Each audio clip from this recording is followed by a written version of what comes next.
Hey everybody, thanks for listening to the El Toro's podcast, exclusively now on Anchor.fm. If you haven't heard about Anchor, it's the easiest way to make a podcast. Here, let me explain. It's free. There's creation tools that allow you to record and edit your podcast right from your phone or computer. Anchor will distribute your podcast for you so it can be heard on things like Spotify, Apple Podcasts, and many more. You can also make money from your podcast, which is always a plus, with no minimum listenership. And it's everything you need to make a podcast right at your fingertips and in one place. I can't believe it took me this long to switch over to Anchor.fm, but I couldn't be happier now. So, get yourself started and download the free Anchor app now, or go to Anchor.fm to get started.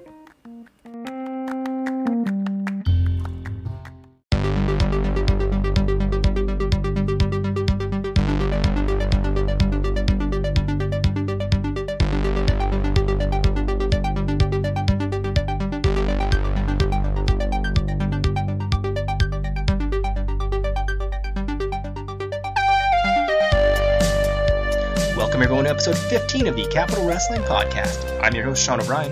Catch us here every Wednesday afternoon at 12 o'clock at soundcloud.com/LTorsPodcast. Follow us on Twitter at Capital Wrestling without the G. Follow me on Twitter at Sean Neutron. And you can also catch us every Saturday night at 6:05, gfqlive.tv. Thank you, Andrew Zarian. If you want to get tickets to the July 29th show coming up, you can go to capitallucha.brownpaperticket.com. Also, if you want to catch shows, capitalwrestling.pivotshare.com. And also irwnetwork.com to subscribe to both those sites. Get to catch them on Monday afternoons. Like I said, our next show is coming up July 29th. It's going to be Capital Wrestling's third show. And we've already got some matches announced for it. We've got Maxwell Jacob Friedman versus DJZ from Impact Wrestling. You also have Impact Wrestling's Laredo Kid versus Colossal Mike Law. You have House of Glory's Anthony Gangone versus Lucha Underground and AAA star Drago. The NRA, Preston Quinn, Bo Crockett will all be there. New York Wrecking Crew, along with Matthew Ryan, will be there, and the Tag Team Champions, Luxury Muscles Incorporated, along with Stan Styles and Bobby Shields, with Portia Vaughn will be there. So now that I've got all the plugs out of the way, we can get to the special guests for the week, and they're very special. They are the voices of Capital Wrestling. My first guest will be Steven James. He is the Hive Mind Radio, and that's a site with comedy and creative mixed together. You got talk radio, live music, and much more. That's at hivemindradio.com. You can follow them on Twitter at hivemindradio1. And also my second guest is the other voice of Capital Wrestling, Harry Terjanian. And you can find him on Twitter at Harry Terjanian. And also ihatecomedy.com. He's a comedian, writer, actor, and obviously a broadcaster. But collectively, like I said, they are the voices of Capital Wrestling. And we're very happy to have them along here today. So thanks, guys, for joining the show. Thank you for having us. I appreciate it. Oh, my pleasure, guys. I got top billing over Harry for one. Yeah, that's nice. I'll enjoy it. We got a lot of things to plug. We got a lot of projects going on. It feels like I should be not in the parking lot of a Sonic restaurant right now. I feel like I should be more important, but I'm not. Hey, that's pretty glorious right there. I did that on the first take for once, so I'm pretty proud of that. Oh, nice. Well, congrats. 15 episodes in, which is ironic because we only have so far 10 of the show, but they're really good. I'm proud of them. Oh yeah, I mean the ones that we've seen so far. You're right with like you said, 2 shows in that have created a lot more television episodes. Yeah, that's a cool thing about this. It's another independent promotion. There's a lot of them, but I don't think anyone else is doing television. We try to make them episodic, so yeah, I don't know that anyone else is doing that. Actually, now that I can think of it. Especially not in the way that we've been able to do it with such a great team behind us who's able to, it's a group of passionate people who want to put together the best programming they can possible. And it's the detail that I think really sets us apart from them. No, you're definitely right. There's a strong team behind it and people from all sorts of backgrounds. And I think the only promotion I can recall that has television as well is Reality of Wrestling down in Houston, Texas. Oh, yeah, in Houston. Yeah, but my question is, do they do like vignettes and stuff? I haven't checked that out because not like backstage stuff. Not to the extent that Capital does it. I mean, Capital, we're pretty much there every week, every day. Yeah, that's what I mean. Like we get to see, because that's the part of wrestling I always loved as a kid. I mean, obviously the in-the-ring stuff, that at the end of the day, that's wrestling. But all the stuff that you remember as a kid, to me, is all the either backstage stuff or all the talk show stuff that they would do. The barber shop. I mean, all that stuff went down in the barber shop or the funeral parlor. It was just that's where all the action happened. Oh, don't forget the snake pit. Yeah, the snake pit. You try to do a little bit more, a little bit extra, go a little bit further, and it seems to pay off. The product of proof is in the pudding. Yeah, absolutely. We got to throw somebody through a barbershop window, but we're working on that. Yeah, or a cathedral window. That's true. If they get your order wrong, you might throw somebody through a Sonic window. So that's true. That's true. And they do frequently get it wrong, but God bless them, they try. You get what you pay for.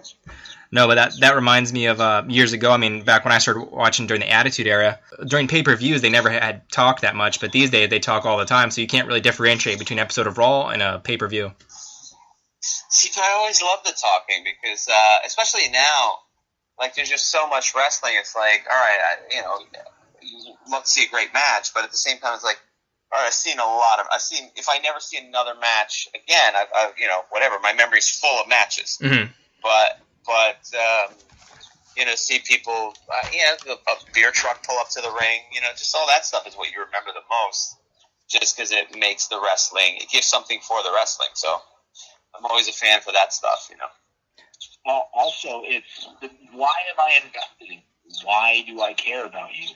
There's only so much of a story you can tell in the ring. They're both equally important to each other. Mm-hmm. But when I can find something with a backstage vignette or some sort of angle being worked outside of the ring that I can really sink my teeth into, it makes me chomp at the bit and want to see those guys. Like, what's the reason behind it? There's nothing better in professional wrestling than a personalization. Yeah. Yeah, I mean, you definitely have to have the characters behind it, like you said, to get invested into it.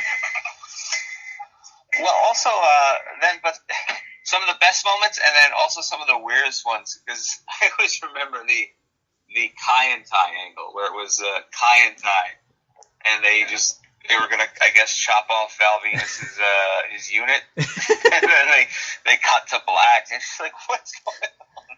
What is it? And that's the stuff that did make it hard to defend professional wrestling, when you got a guy going, I choppy you pee-pee, and you're like, Jesus, all right. Yeah, that's one. Or when Al Snow, when the Big Boss Man, yes. Pepper. The first live wrestling show I went to years ago was a SmackDown, the one with Vince McMahon and Trish Stratus, and I had to explain to my dad what was going on. That one? Yeah, the one where Linda McMahon was in the wheelchair. Oh, man. Oh, Zombie Linda. Yeah, Zombie Linda, yeah. You talk about awkward. I was sitting there in 8th grade, and my dad, I was just like, whoa. But yeah, what have you guys been up to lately? I mean, aside from the obvious with Capital Wrestling. You mean personally or with the show? I mean, the show is fun. We've been piecing that together. We just finished up the last set of tapings at Cathedral Hall, and we're supposed to get another nine more episodes that are coming out, mm-hmm. which is super fun. That was a fun one. We had a good time with it. I like working with Steven. I think he likes working with me. It's interesting, and every set of tapings has gotten better so far. So that's part of what we're liking about it. We just want to do better. What's really cool about it is, especially after the Capital Wrestling thing is over, you have that kind of malaise afterwards. I've been able to look back at my very young career in professional wrestling broadcasting, and Harry's been there the entire time. So being able to appreciate my broadcast partner. I mean, I got my start from Matt Ryan and AJ Orsini in 2KW. Yeah, that's right. They brought us into Futures Now and now Capital Wrestling. But every step of the way, I've had Harry there to kind of guide me a little bit and help out as well and develop me as well. So what I've been up to, honestly, is just appreciating what I've got. Mm-hmm. And I'm sure you appreciate your family too. I mean, I know you had your girls at the last show. Oh yeah, it was great to see the kids finally getting to see Dad do his thing outside of a military uniform. So quite nice. I thought it was to pull behind the curtain a little bit. Matt Ryan knew that Steve was going to have his kids there, so I think he wrote something where we would be in the ring to start the show, just to kind of show, because it's kind of weird. It's like, oh, what does Daddy do? Well, you're going to come to the show, but you're just not really going to see anything until weeks later when you can hear the audio. We're doing color commentary. But I thought it was very nice of Matt to try to do something nice to show Steve off to his family, as opposed to what would have happened with Vince McMahon, where it was like, well, it's time to join the Matthew Ryan Shapiro Kiss My Ass Club, Steve. Is your family here? Good, all right, perfect. We're in your home. Time to start the Matthew Ryan Shapiro Kiss My Ass Club. There's still July 29th, and my kids will be there too. So okay. We just gave them ideas, guys. Terrific. Yeah, July 29th, we can do it. Because Jim Ross, I went to see one of his shows, and it was very funny where he talks about, he goes, you just got to do what you got to do. You do it, and that's it. You think it was my idea to kiss Vince McMahon's ass in my hometown? Don't you think that was my idea? Or did I went into Vince's office and, Vince, please let me kiss your ass. Please, can I do that in front of my friends and family?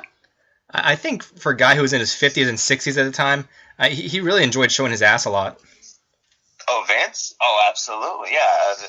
I mean, you don't get on the cover of Muscle and Fitness not to show people your great ass muscles. Well, the other thing was that he would buff them. He would buff his ass. And there's another thing where my dad walked by the screen and go, what is this? Like you There's said, a lot of what is this? Like you said, there are certain times when you have to try to defend pro wrestling to outsiders, and you just can't. You're just like, that. It is what it is. But my dad never walked in on the Chris Benoit Bret Hart match as a tribute to Owen Hart. That he didn't walk in on, but it was always the Big Boss Man stealing the Big Show's casket, the casket of the Big Show's father. That's what he would walk in on. Walked in on Katie Vick moment. Katie Vick, yeah. That is a seminal moment. Try to explain that. No, you don't understand. Yeah, because there's no real explanation. Now that I think about it, there is no backstory behind it that makes it better. No. He's pretending to have sex with a corpse to mock the fact that this guy, I guess, killed a girl in her teens. Yeah, it's not real. Yeah, when you say it as literal as possible without the backstory, it's even more interesting. It's even worse. Yeah, I don't know which one's worse. My goal of getting to the Katie Vick story within the first 12 minutes is now achieved. Oh, sweet. Every episode. I would assume every episode we do it. I've been waiting now. Episode 15. I've achieved one off the bucket list. Beautiful. Now, how do you feel your experiences working together have prepared you for Capital Wrestling, and how do you feel that your chemistry is? For me, it's very weird because I mean, Steve's been doing broadcasts, but I don't know how much play-by-play stuff he's done. I don't think a ton, and I had done zero play-by-play stuff. I think I called one dark match with one of the other announcers at 2KW, and that was it. So, I mean, I broadcast, I do podcasts and stuff, but that's different than color commentating and play-by-play. So we've literally kind of just figured it out together. It just so happens I think we're both kind of good at our parts of it. I mean, Steve, from the very beginning to me, was a great play-by-play guy, so I just had to do color and be a heel, and that was pretty easy. But we both kind of learned from each other, and it was pretty smooth, I think, from day one, honestly. Yeah. Yeah, Harry's been just a dream to work with because there's nothing that I can't set up that he doesn't just kill right away. The wealth of experience that he has, whether it be in the comedy world or in the podcasting world, like myself in the broadcasting world, we just kind of know where we're going. And it's taken time. Some of those early matches, there were flashes of brilliance, but still trying to get our feet wet. But each match, each single event, we're getting better together. And he's the only one that I've worked with. And that if I could keep it that way, I would be absolutely happy. Oh, that's very nice of you to say, Steve. It's really nice. Yeah, I feel the same way. Yeah, I have a good time. It's always fun I popped Steven a couple times during the and that's always fun for me. But every once in a while, Steve will get me with one, which I really enjoy. Like, I think there's some match we were calling that was one of those more comedic matches. That was the what was it? It was the Friends of Tom versus Super Savages that features now. I like to call it Chipocalypse. Yeah, it was a fun match, but it was one of those just comedic ones where we can't call it. So we went so far over the top, but it was just so much fun. at one point I go, this is the, you try to do it the way those guys call the, Staten Island hot dog eating contest or whatever, where it's like, this is the greatest event in the history of mankind. We believe in miracles, all that and stuff. You popped me when you went, no, Steven, that's Cool Ranch. That's right. It's Cool Ranch. And then Steve, I think, you can find the match online. It's just funny. I go, this is the match we've been waiting for. And Steve goes, literally. And it had been like 15 minutes of them being in the ring before the bell rang. And Steve was just like, literally. I was like, oh, that's too good. Yeah, I mean, we have a lot of fun, man. It's one of those bucket list things. I never really thought I'd get a chance to do it, to be honest. It's just sheer coincidence that I happen to, be friends with somebody who runs a wrestling company. So, it was, that was kind of a nice, thing. I never, it's very odd because I've attended wrestling shows, but I always kind of kept it separate. I never wanted to kind of force my way into the business or anything like that or try too much. But it was just very lucky that it all kind of happened. Aspect of it and how to produce television and things like that. We'd be lost in the weeds. So without them, if we sound good, it's mainly because they help us sound good or they're there to push us forward. Being two sets of tapings, when you guys came out in the second one and together and introduced the show that way, it at the live tapings and also you'll see on TV, and just gave that the tapings a different kind of energy. Oh yeah, it's all. I mean, it's interesting. Just try to get that different energy was interesting. I'm always the guy. I'm just happy that we're doing a show.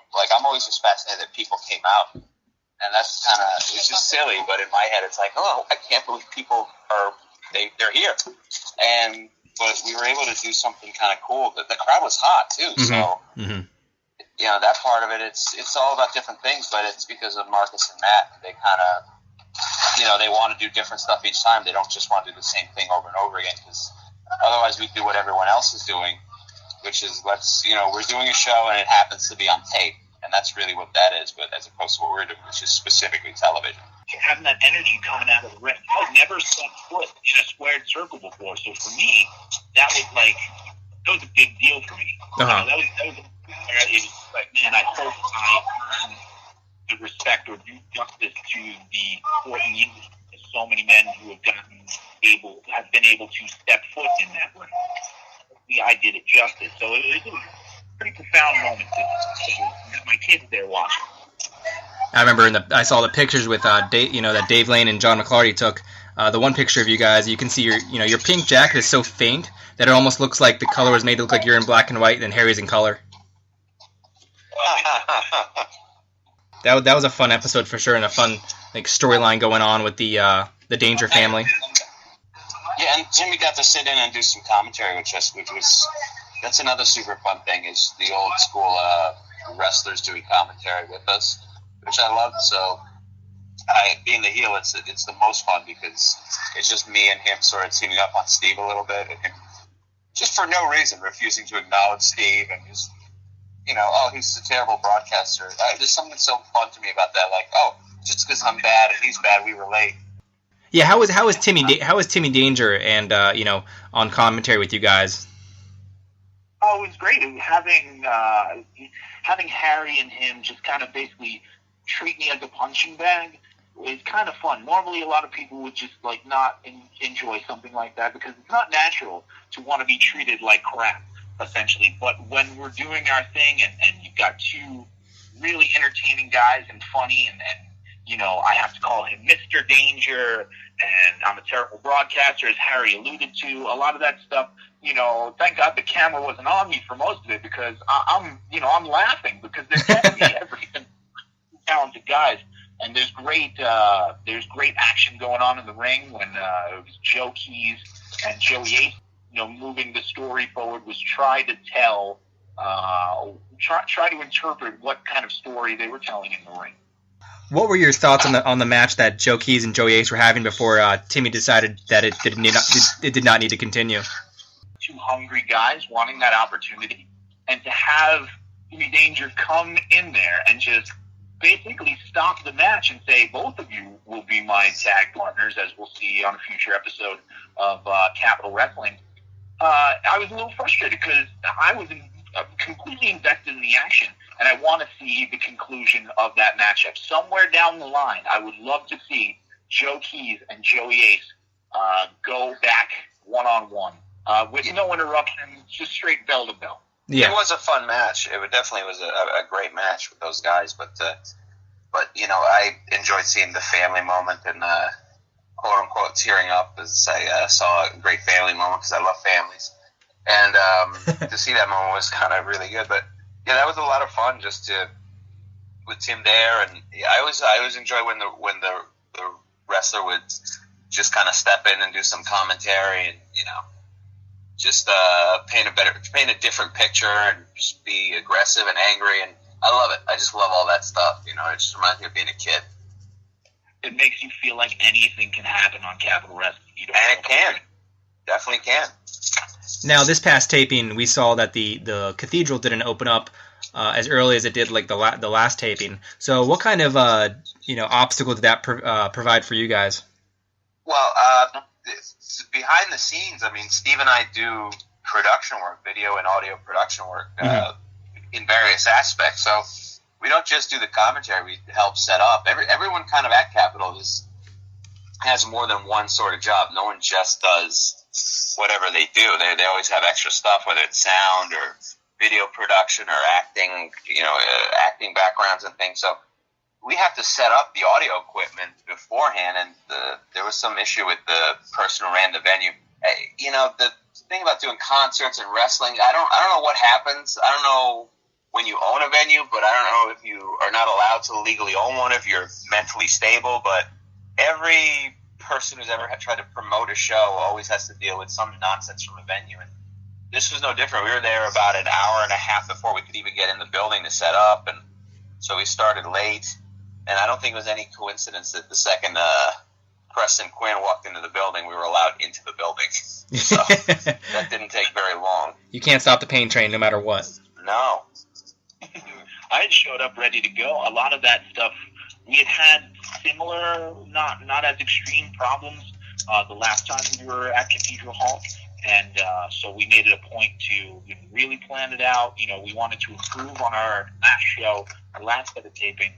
So we had a plan, we came in, and it's just, unfortunately, Murphy's Law, or, the law of life. When you plan something, somebody else has another plan. Right. It's a little bit behind the gun, but I will say this. While we started a little bit late, we took the extra time to make sure that our plan was executed. We didn't cut corners. We didn't sacrifice anything of our product in order to bring the best television taping and the best live experience we could. So for that, I think is a huge, huge feather in the cap for the entire Capital Wrestling crew. As Harry said, we all have multiple jobs. We're all running around trying to do stuff. We're all very passionate people about the things that we do. So we're all just trying to take that energy and just drive through it. By the time I got done, we were both exhausted, just sweating and. No, I think it's more. I wasn't trying to bash Cathedral Hall by any means, but I think I was more impressed about how you guys came together and made it happen so quickly. And when I got in there, the ring wasn't even set up, but I kind of timed it perfectly where the doors were open, and we kind of came in right when they had opened it. So I'm kind of glad I didn't get there as early as I wanted to last time, because I would have been waiting 2 or 3 hours. No, just no bashing. It's just one of those things where stuff happens from time to time. It's unfortunate the way things went down, but you learn, you make mistakes, you move forward, and you try and get better next time. Exactly. There's always some obstacles, just how you deal with it. And in actuality, I mean, we got everything set up. It's just it would have been nice to have a little more time to go over stuff. So it's literally like at one point, because downstairs was the locker room, which is just like the basement of the church or whatever. So I'm running there like with my shirt open and just like my pants open, got one shoe on, just trying to get dressed because I just finished setting up. Now I'm running there and trying to put on my suit and my vest and all that stuff to head to the ring because we gotta open the show. Mm-hmm. And I'm literally at one point Timmy Danger, he carries a bottle of hairspray and I just go, let me get a hit of that, and just just gave me a couple sprays to, touch up the hair for me, which is very nice of him. So.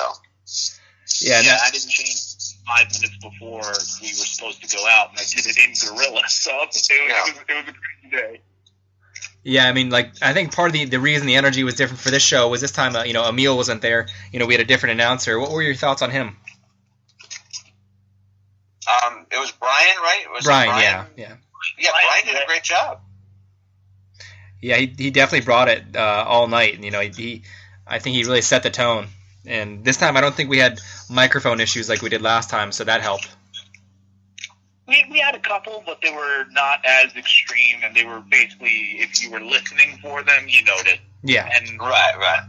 The production side are very, we're perfectionists. We don't like little mistakes, so we try to improve them, or we notice them, so it eats at us a little bit, and it's just something that drives us forward for the next time to try to improve. But yeah, you're right. Brian Blair came out guns blazing with energy the entire night. By the time we got to the ring, we were just super pumped. We always have some good people doing it, so yeah, he definitely brought a lot of energy to it. It was super fun, and yeah, the crowd was hot from the very start, which was, it's surprising for the second show, for the crowd to be that hot. But they were. I mean, I think they were super into it.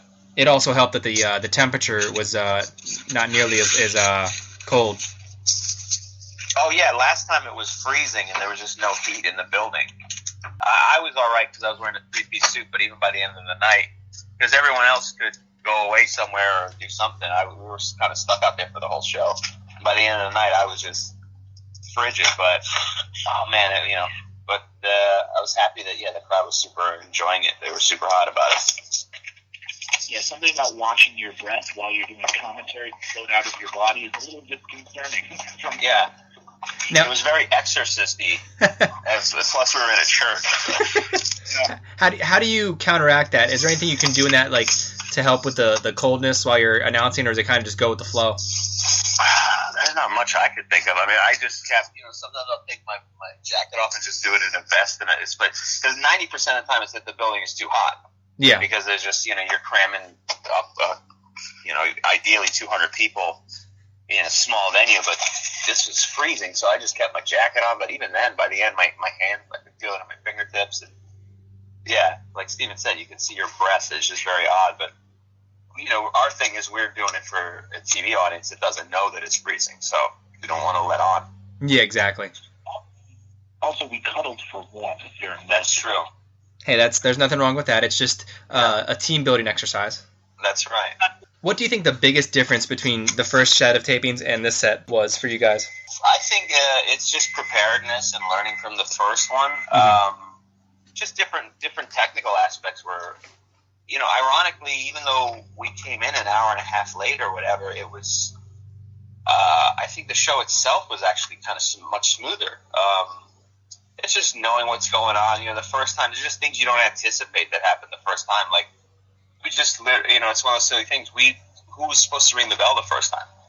Just a guy pull out. Well, me and Steven are ready to do the show. We're like 30 seconds away from starting, and the guy just brings over a bell and just plopped in front of me. I'm like, oh wow, all right. We kind of didn't think about who's supposed to ring it. I guess I have to ring it in. And if you watch the first show, the ref is like furiously kind of like waving his hands to ring the bell, and I'm busy looking at notes or whatever. And finally, somebody elbowed me, and I rang the bell, and I'm just on there. You can hear me go, "What idiot did they hire to ring that bell?" And so that's a little Easter egg for you. Not only that, but the preparation between the first one and the second one, we knew exactly what we were going into. There's constant conversations in group chats or group texts where we're like, okay, how can we improve on this? We need to do this. We need to do that. Having that experience in the first listen and getting that out of the way, that first set of dates, like a breath of fresh air, like you could just breathe. Like, okay, we got through it. It didn't fall apart. People came. They enjoyed it. All right, now let's go. Like, take a moment to enjoy it and let's move on. But the preparedness, the first and the second one was through the roof. Everybody's eyes just kind of lit up, locked in, and we've been going ever since. Now I saw Andrew Zarian was sitting by you guys. Was he on announcing at all? No, Zarian was there to help do some production stuff and help just another hand on set to make things run a little smooth. And then, but I also did make him ring the bell for the first couple matches, knowing that, even though I was aware we needed someone, we still didn't find somebody until, I just grabbed Zarian and go, hey, let's ring the bell for a while. And then they found somebody else to do it for the second half. So, but no, Zarian's he does this great podcast, Madman. I've known Zarian for a couple of years, and he's the founder and I guess proprietor. I don't know what the proper terminology is for proprietor. The proprietor. That's definitely grammatically incorrect. He's the he's the grand poobah of the Guys from Queens Network, which is our home for Capital Wrestling, which every Saturday night at 6:05. Yeah, get that plug in at gfqlive.tv. Yeah, GFQ Live. An important part of the plug is the actual place where you can go log into that. Yeah, where do I plug this plug in? I don't know. Yeah, we put it in there. So yeah, he was there to help out, but he's a great mind for production stuff and broadcasting stuff. So Andrew Zarian was there. He just was like a fly on the wall. Sometimes he would throw out just a piece or an idea that would spark somebody else to do something. Just being there, having him there, a wealth of knowledge in his own right was super special. Plus, he photobombed like 6 of our photos. So that's true.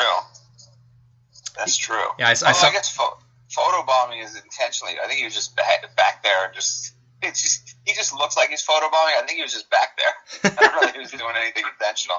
He just looks like Zelig. He's just in the back of everything going on in the wrestling business. I saw him, running around. So he was definitely a busy guy all night. So it was definitely great to have his expertise on hand.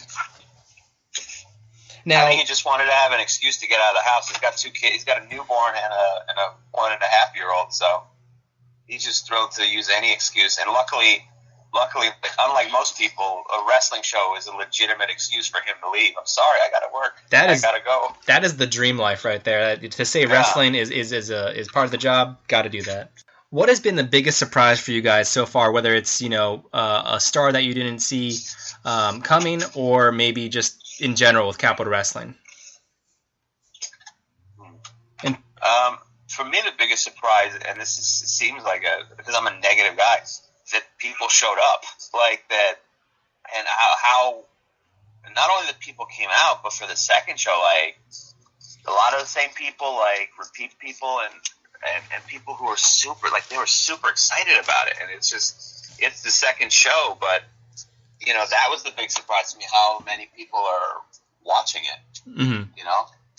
I mean, it shouldn't be a surprise. That was the whole purpose of it, but yeah, I've done many a project, whether it's a web series or a short film or a live show, where just you put all this effort and nobody's interested in it, or nobody's even aware of it.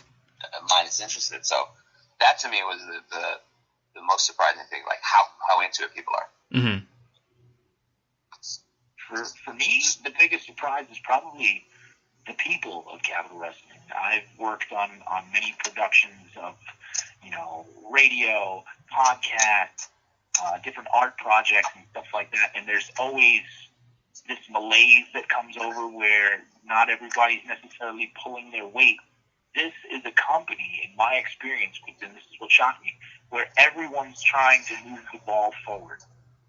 But we don't all agree on everything, or we all have different ideas of where certain things should go, but we're all trying to move the ball forward. And all of that funnels through Matt Ryan and Marcus Dowling, and just being able to have those guys as a sounding board and just be able to filter it back down to us. It's just the attitudes of people is what surprised me, how positive they are in terms of, all right, this is what we need to do, and this is how we're going to get it done, and we are going to get it done. Nothing is going to stop us. Just like the issues we had at Cathedral Hall weren't going to stop us. So just the level of effort and energy and passion that people have, not only for professional wrestling, but for this company specifically, it really shocked, and it's great to be a part of it. It is the wrestling business, so I'm still waiting for everyone to see other shoe to drop. Yeah. Yeah, I guess we have the eternal optimist with Steven here and the pessimist with Harry. Yeah, absolutely. That's why we make a great combo, though. Exactly. Steven's right, but I'm still waiting for the other shoe to drop. I'm still waiting for somebody to crap in my bag. Well, Randy Orton won't be anywhere near here, so I think we'll be okay. Back here volunteered already. One of the people here has already volunteered to crap in my bag. So then that just adds some character to it. I mean, yeah, not the character I'd like. I'd go with a different character choice. Maybe try a British accent. Maybe that's a character choice. I don't know why we need to go right to defecating in somebody's bag. But it's my fault for carrying a purse in the locker room. I blame myself. Not a person. It's very European. True. It's like Cesaro. What moment has stood out to you guys the most so far? Do you mean as far as in-ring or the product as a whole, or just with the company? Either one, really. But, I guess from the matches we've seen on TV so far. Or maybe like a promo that you've seen, or... Well, I'll tell you who I think has stood out a lot is, out of nowhere, is the whole tag team champions, the Luxury Muscles Incorporated and Portia Vaughn, who has immediately annoyed audiences right from the start. Mm-hmm. Like, they really did dislike her right from the start, and that's always a hard thing to just set up a new character, but it's clipped pretty quickly. They've determined they do not like her. Yeah, there was a lot of heat. She is a feminist / activist, a.k.a. the feminist Portia Vaughn. So, period, of course. That what? Hashtag period power. Hashtag period power, yeah. Yeah. The fans don't seem to care too much for that. So, I'd never seen Bo Crockett, and I'd never obviously seen these two together. And boy, when I tell you that these two can go and these two can just pound each other and just welt on Bo Crockett's chest afterwards, you got to check it out. 6:05 Saturday. Look at you finding a way to plug Saturday show. That's amazing. I didn't even think to try to do that. I went back to the Rolodex. Well, and Bo Crockett comes as part of the NRA with Preston Quinn.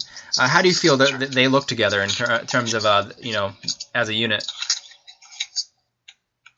Well, the National Wrestling Alliance, I think they're doing fantastic. I think they look great.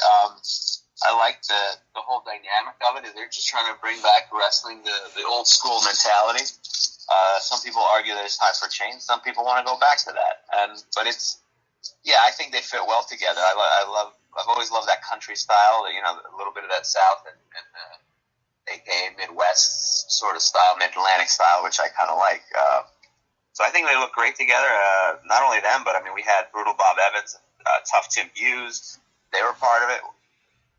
Mm-hmm. Am I wrong on that, or are they? No, you're right. It's them, the classics: Mark Bravura, Bo Crockett, Preston Quinn. So I think it's a 7-man stable. So.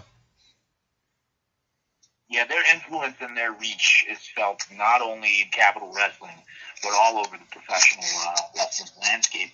And just the fact that a guy like Preston Quinn, a guy who's been around the block more than one time, just his intelligence and his ability to be able to pick his spots and where he wants his people to go, just the philosophy that he has and the ability to back it up with just really ham hocks. You're talking about a guy with power in his right hand.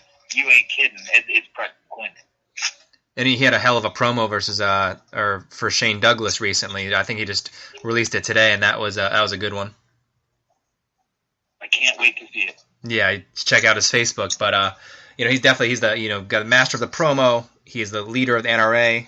And they are kind of like a microcosm for Capital Wrestling with that old school style. So it's good to see them, bring that back and change the pace. That's the thing I love about Capital Wrestling is there's so many different styles to choose from. I mean, you've got that old school style, that ground and pound style of, the NRA and Preston Quinn. And then you've got somebody like Sonny Kiss, who's, acrobatic and very athletic. Yeah, you got the high flyers, plus the luchadors are coming in, so that'll be interesting to see how that shapes up. July 29th. That actually takes us into our next topic. We got July 29th coming up, and like you said, the Luchas. And you got DJZ coming in and Maxwell Jacob Friedman. So, what are your thoughts on the matches announced so far for that card? I actually got a chance to call a Maxwell Jacob Friedman match. This kid is a star. Like, I don't know if anybody else in the room knows it, and it turns out everybody in the room knew it. The one who knows it most of all seems to be Maxwell Jacob Friedman. Oh, well, yes. He's better than you know it, but he knows it as well. Yeah, that's true. I mean, it's hard to believe he's only 21 years old.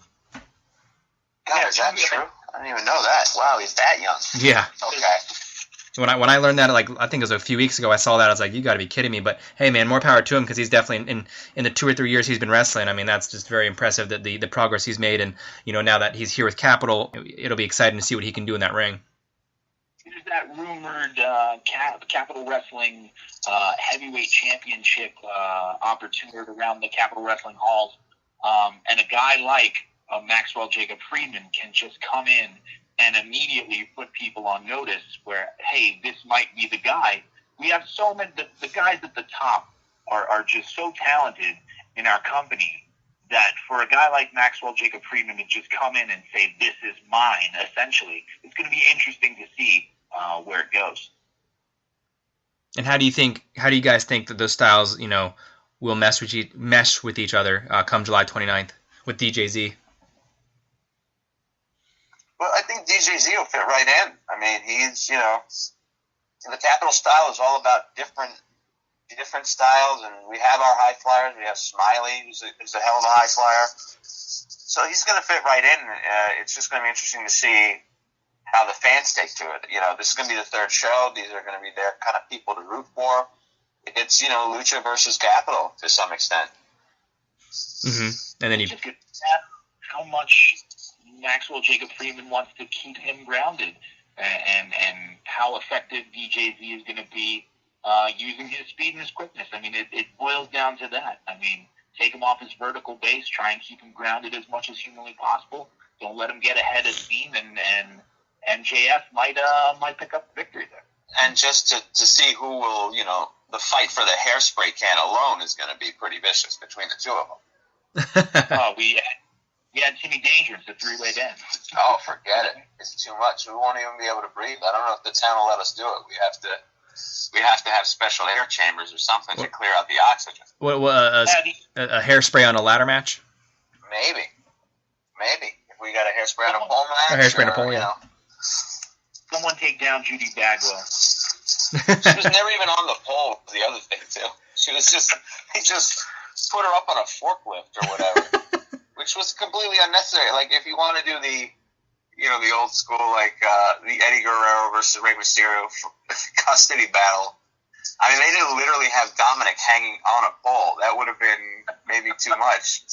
I was actually there for that one. I was there at the then called MCI Center. Is that true? I'm starting to think you're a habitual liar where you just go, I'm there no matter what we say. I remember Bruno. I was Bruno Sammartino versus Larry Zbyszko. I was there. You're there for too many moments. For the record, the first one was March 8th, 2001, and the second one was August 21st, 2005. So and that was HBK versus Hulk Hogan as well. Oh, see that I gotta go rewatch that. I watch that every couple months just for fun. The overselling, wonderful. Oh, sure. Oh, my God. It's just so great. He did not want to do the JOB, you could tell. Now, that should have been a Viagra on a pole match. Oh, jeez. Yeah, that one. Why was the Viagra on a pole? I don't even understand why that worked. I mean, the fans could... Yeah. The fans could really get excited for that one. I don't even remember, I'm trying to think even what the storyline would have been. God, it was pretty rough towards the end, wasn't it? It was really rough. We got that taping coming up in the future, and then we got about 9 more episodes or 8 more episodes left of new television in the coming weeks. So there's a lot to look forward to with Capital Wrestling. Yeah, I mean it's going to be fun to see. It feels like we definitely hit a stride pretty quick. So we're going to try to keep the momentum going, which is going to be fun to watch. A lot of cool stuff, a lot more people coming in. And that's the other thing, too, is the more you when you first do the show, everyone kind of goes, all right, yeah, you're starting an indie company, blah, blah, blah, whatever. And then the second, I think the first episode hit, immediately people started hitting up Matt and Marcus and want to do stuff. Now, some of them are just, it's everything from new people who, young kids who want to get their start to agents of older wrestlers who want a payday for an autograph session or whatever. And it's like, well, sorry, Iron Sheik or whoever he didn't call, but, I don't know if we're going to come up with $5,000 for you. I think we're just going to spend that money on the show. Yeah, that might help with production. Oh, Sheiky baby. Yeah, Sheiky baby. It's exciting to see. We don't see the finished product until it's done, so you never know what it's going to look like. For myself and Harry, we don't know how it's going to come out. So when we watch the matches and when we see the television, it's like experiencing it again for the first time. Uh-huh. Yeah, that's the fun part. Is we're kind of, and also we were so busy setting up. I didn't get to see any of the backstage stuff, so I'm looking forward to that. Just to see what the storylines of that stuff is. There's another member of the Capital Wrestling team that I can't leave out, and it's Greg Massi with all the themes he does and all the production work he does behind the scenes. What is your favorite theme that he's created for Capital Wrestling been so far, but for both you guys? Easily the Colossal Mike Law.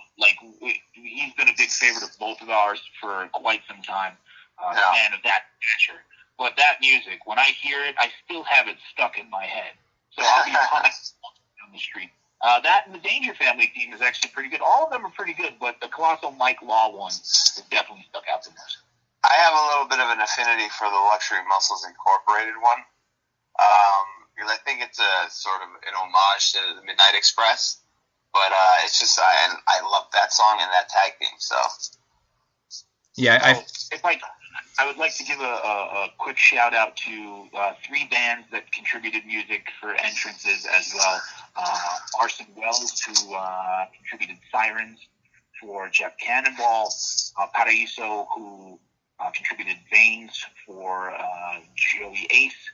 And August on Sunday for Sweet Tooth for John Kerman. So I want to make sure that they get their proper due. Because Greg Massey's killing it on that front. Yeah. No, and, I guess after the show when we're having a few drinks, celebrating, I was talking to Greg and I said, my favorite theme that I heard all night was Ken Dixon's. And he was like, well, I didn't do that one. I was like, shit, I feel like an asshole now.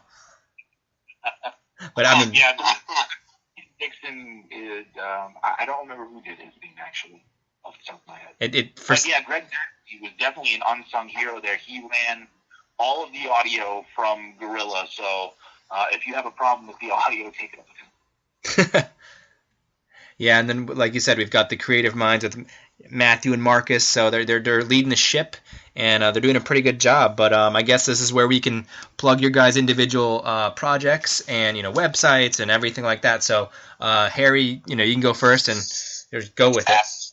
Absolutely, thank you. You can go to my website, ihatecomedy.com, to find out where I'm on social media. I mean, it's all at Harry Terjanian, basically. And I do another podcast, a relationship and sex advice podcast called The Beige Phillip Show, which is worth checking out if you have relationship problems and, you want a funny, interesting show to do it. We do that. And other than that, just, being the voice of Capital Wrestling. You got all the info. It's coming up July 29th. Mm-hmm. So come on out. And Steven, what about you? For me, every Monday, Wednesday, and Friday at 11 a.m., it's Hive Mind Radio with myself, Danny Axel, and Sean Greeny. It's a comedy show. We basically go current events, what have you. At Hive Mind Radio 1 on Twitter and on Instagram, or HiveMindRadio.com. And also, I do a sports show with the Capital Wrestling founder, Mr. Matt Ryan, called Gotta Say It, every Sunday at 4 p.m. on Facebook at Hive Mind Radio. Well, as we discussed earlier, I'd love to be involved in either one of those shows, and so I'm always down for that as well. That'd be fun. Absolutely, yeah. But yeah, man, I want to thank both of you for coming on tonight and spending your time on the official Capital Wrestling podcast and upgrading the integrity of it, because I feel like the integrity was at a certain level. Now we've definitely upgraded with you two on the show tonight. Well, we're both wearing suits. I can hear your suits, guys. That's how nice they are. My suits are loud. They are very loud. Just look up some pictures of Steven in his suits, and they are. There was one photo of me and Steven's, and I just said that it looked like, with being in the church, it looked like I was defending him in a trial where he's being accused of practicing wizardry without a license. I feel like we need to get a picture. Steven definitely dresses up. We need to get a picture of everyone involved with Capital Wrestling who has a beard. That's true. That'd be like 35 people at least. Just take Steve's beard, just pin it on him. It's actually 5 years that I've extended. Oh, really? The transfer. You know. Oh, wow, it's all connected together. I got a mesh. It's like those jumpers in Alien. I don't remember what they're called, but that's what my beard is. It just latches onto another person's face and breathes. But yeah, guys, thanks again for coming on the show, and it was an honor and a pleasure to be able to talk to you guys, especially at the same time. So.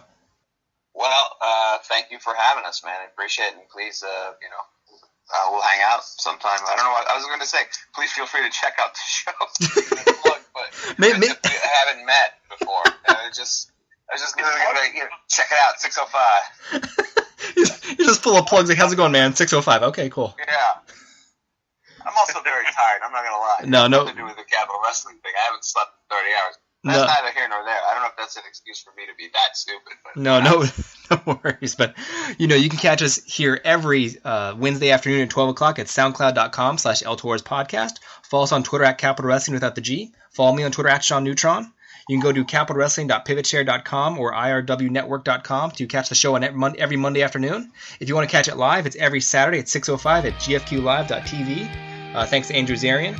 And if you want to purchase tickets for the next show at capitallucha.brownpaperticket.com, that's going to involve such matches as Maxwell Jacob Friedman versus DJ Z.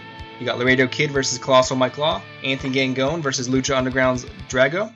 You got the NRA. You got New York Wrecking Crew and the Tag Team Champions, Luxury Muscles Incorporated. So there's a lot to go on there, a lot of plugs to get to, but really happy to be able to do that and to do this podcast. So thanks everyone for listening. We will see you here next Wednesday afternoon at 12 o'clock. Where we'll be talking to Greg Massi, the genius behind all the Capital Wrestling themes that you hear every week on Capital Wrestling. And also we're talking to the Endgame, Paul Jourdain, who made his debut at the last tapings, and we will find out what his mission is, or objective is, in Capital Wrestling. So thanks again for listening. Follow us on Twitter at Capital Wrestling with the G. Follow me on Twitter at Sean Neutron, and catch us here next Wednesday at 12 o'clock at soundcloud.com/LTorsPodcast.